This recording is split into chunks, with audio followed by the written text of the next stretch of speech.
un ver vert, de couleur verte. Eulalia viridis, qui est un ver polychète, c'est-à-dire avec plein de soie.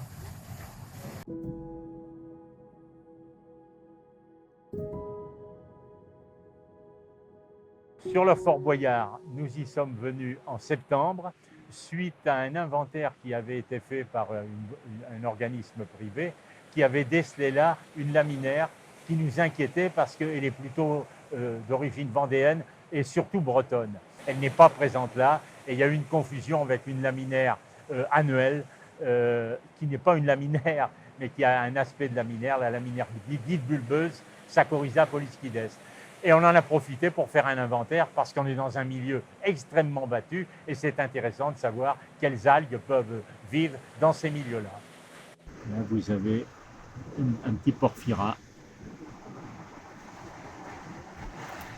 Je vais l'embarquer. Voilà.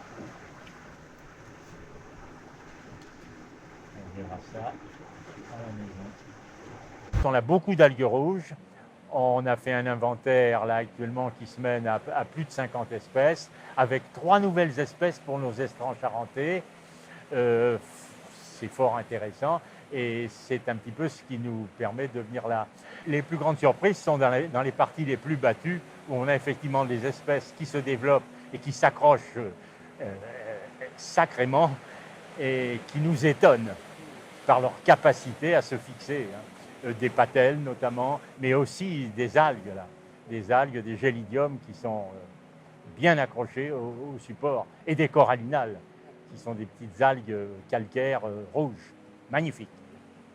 Au niveau organismes animaux, on a noté la présence d'une éponge remarquable qui est dans la partie basse de l'estran et qui est extrêmement développée, une éponge jaune d'or, la magnifique Cliona celata. Voilà. Autrement, on a effectivement pas mal de modioles qui sont des moules barbus avec le cortège de leurs prédateurs qui est un petit bigorneau qui fait partie de la protection, Purpura lapius. Voilà, Samichinus miliaris, voyez, qui se protège là avec quelques coquilles de moules. Vous voyez la partie ventrale, où il y a la bouche, là, avec la lanterne d'Aristote, qui lui permet de brouter des algues. Et puis l'oursin, ben, c'est plein de piquants, comme chacun sait, mais il y a surtout des pieds ambulacraires, avec un système bien particulier pour pouvoir se déplacer. Ah, s'il n'y avait pas eu cette opportunité, on ne serait certainement pas venu là. Donc on peut remercier le département de nous permettre d'accéder au fort et de faire un suivi sur des milieux battus. Ce qui sera intéressant, c'est quand ces nouvelles structures, que ce soit la partie sud comme la partie nord, quand elles seront en place, de voir comment elles seront recolonisées en fonction du temps, et de faire des comparaisons par rapport à ce qui était installé ici. Ça nous titille.